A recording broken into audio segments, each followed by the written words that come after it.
সবাইকে স্বাগত জানাচ্ছি আজকের এই নতুন এক্সপ্লেনারে।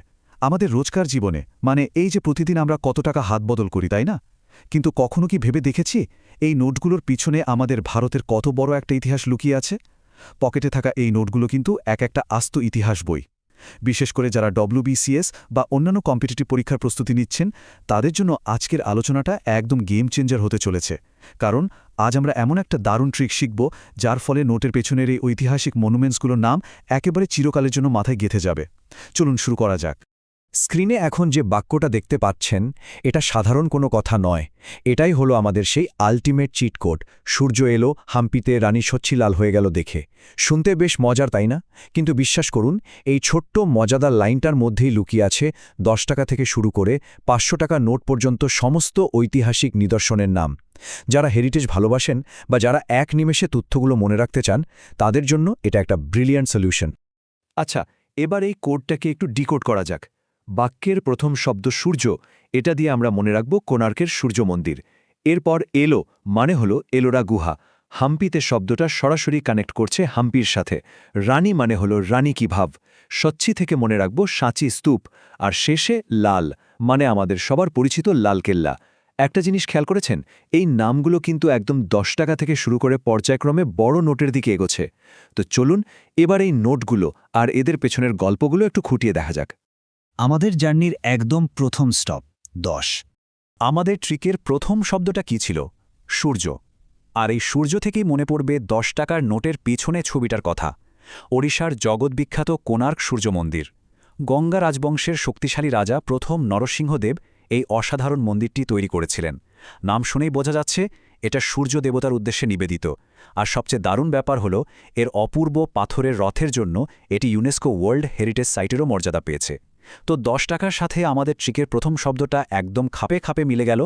এরপরই আমরা এক ধাপ ওপরে উঠছি 20। ট্রিকের দ্বিতীয় শব্দটা ছিল এলো, আর এলো থেকে আমাদের মনে পড়বে ইলোরা গুহার কথা, যেটা 20 টাকার নোটে ছাপা আছে। মহারাষ্ট্রের এই ইলোরা গুহাগুলো আসলে পাহাড় কেটে তৈরি করা একটা বিস্ময়। এখানকার সবচেয়ে ইন্টারেস্টিং পার্ট হলো এর ধর্মীয় বৈচিত্র্য। ভাবলে অবাক লাগে, এই গুহাগুলো একই সাথে বৌদ্ধ, হিন্দু এবং জৈন ধর্মের সাথে যুক্ত। ধর্মীয় সম্প্রীতির এর চেয়ে ভালো উদাহরণ আর কি হতে পারে? এর ভেতরেই আছে রাষ্ট্রকূট রাজা কৃষ্ণের তৈরি সেই বিখ্যাত কৈলাস মন্দির। আর হ্যাঁ, এটাও কিন্তু একটা ইউনেস্কো সাইট। চলুন জার্নিটা আরেকটু এগিয়ে নেওয়া যাক। এবার 50। ট্রিকের 3 নম্বর শব্দটা ছিল হাম্পিতে। বুঝতেই পারছেন, 50 টাকার নোটে আমরা দেখতে পাই কর্ণাটকের ঐতিহাসিক স্থান হাম্পিকে। হাম্পি কিন্তু যেসে জায়গা নয়, এক সময়কার বিশাল শক্তিশালী বিজয়নগর সাম্রাজ্যের রাজধানী ছিল এটা। এখানকার স্থাপত্য দেখলে আজও চোখ জুড়িয়ে যায়। বিশেষ করে এর স্টোন চ্যারিয়াট বা পাথরের রথ তো বিশ্বজোড়া নাম করেছে। আর এটিও একটি ইউনেস্কো ওয়ার্ল্ড হেরিটেজ সাইট। এখানে একটা খুব মজার কানেকশন আছে। একটু খেয়াল করলেই দেখবেন 10 টাকার নোট আর 50 টাকার নোটের মধ্যে একটা দারুণ স্থাপত্যের মিল রয়েছে। 10 টাকার নোটে থাকা কোণার্কের সূর্য মন্দির আর 50 টাকার নোটে থাকা হাম্পি, এই দুটো জায়গায় কিন্তু তাদের অসাধারণ পাথরের রথের জন্য বিখ্যাত। প্রাচীন ভারতের দুই প্রান্তের দুটো মাস্টারপিস যেন মুদ্রার মাধ্যমে একে অপরের সাথে মিলেমিশে গেছে।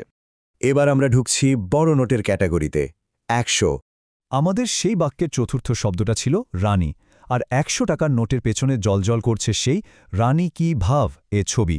গুজরাটে অবস্থিত এই রানী কি ভাব আসলে একটা অবিশ্বাস্য সুন্দর স্টেপওয়েল বা ধাপযুক্ত কুয়ো।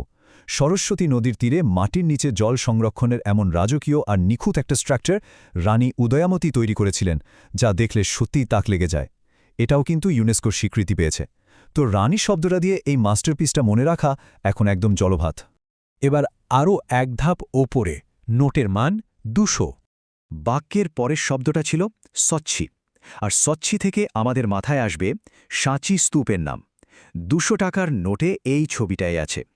মধ্যপ্রদেশের এই সাঁচি স্তূপ কে তৈরি করেছিলেন জানেন? স্বয়ং সম্রাট অশোক। বৌদ্ধ ধর্মের সাথে ঘনিষ্ঠভাবে যুক্ত এই স্তূপটি ভারতের সবচেয়ে প্রাচীন পাথরের স্থাপনাগুলোর মধ্যে অন্যতম। ইউনেস্কো সাইট হিসাবে স্বীকৃত এই স্তূপটা ভারতের সুপ্রাচীন ইতিহাসের একটা জ্বলন্ত প্রমাণ। দেখতে দেখতে আমরা আজকের জার্নির একদম চূড়ায় পৌঁছে গেছি। আমাদের আজকের লিস্টের সবচেয়ে বড় নোট 500। মেমোরি ট্রিকের শেষ শব্দটা কি ছিল? লাল। আর 500 টাকার নোটে আছে আমাদের সবার চেনা দিল্লির লালকেল্লা। মুঘল সম্রাট শাহজাহানের তৈরি এই বিশাল দুর্গটা শুধু যে মুঘল স্থাপত্যের নিদর্শন তা কিন্তু নয়, আধুনিক ভারতের ইতিহাসও এর গুরুত্ব অপরিসীম। এই তো প্রতি বছর স্বাধীনতা দিবসে আমাদের প্রধানমন্ত্রী এই লালকেল্লা থেকেই জাতীয় পতাকা উত্তোলন করেন, আর বলাই বাহুল্য এটিও একটি ইউনেস্কো সাইট। তো লাল শব্দটার সাথে সাথে আমাদের কারেন্সি নোটের এই আরোহণ পর্বটাও দারুণভাবে শেষ হলো। এবার পুরো ব্যাপারটা একসাথে ঝালিয়ে নেওয়ার পালা। স্ক্রিনের এই টেবিলটা একবার দেখে নিন। যারা কম্পিটিটিভ পরীক্ষার প্রস্তুতি নিচ্ছেন তাদের জন্য এটা একদম পারফেক্ট একটা রিভিশন টুল। দেখুন, 10 টাকায় ওড়িশার কোনার্ক সূর্য মন্দির, 20 টাকায় মহারাষ্ট্রের ইলোরা, 50 টাকায় কর্ণাটকের হাম্পি, 100 টাকায় গুজরাটের রানী কি ভাব, 200 টাকায় মধ্যপ্রদেশের সাঁচি স্তূপ, আর 500 টাকায় দিল্লির লালকেল্লা। এই টেবিলটা আর আমাদের সেই ট্রিক, সূর্য এলো হাম্পিতে, রানী সচ্চি লাল হয়ে গেল দেখে, এই দুটো জিনিস শুধু মাথায় রাখুন, ব্যাস। এরপর পরীক্ষাতে আসুক বা আড্ডায়, নোটের ইতিহাস নিয়ে আর কোনো কনফিউশন থাকবে না। আমরা এই এক্সপ্লেনারের একদম শেষে চলে এসেছি, তবে যাওয়ার আগে একটা কথা ভাবার মতো। আমাদের ভারতের ইতিহাস আর সংস্কৃতি এতটাই বিশাল যে ভবিষ্যতে যদি নতুন কোনো টাকার নোট আসে, তাহলে তাতে কোন যুগের ছবি থাকতে পারে বলে মনে হয়? সিন্ধু সভ্যতা, চোল সাম্রাজ্যের কোনো মন্দির, নাকি স্বাধীনতা সংগ্রামের কোনো মুহূর্ত? এই প্রশ্নটা একটু ভেবে দেখার মতোই, তাই না? পকেটের এই ছোট ছোট নোটগুলো প্রমাণ করে যে আমাদের দেশটা আসলে একটা আস্ত জাদুঘর।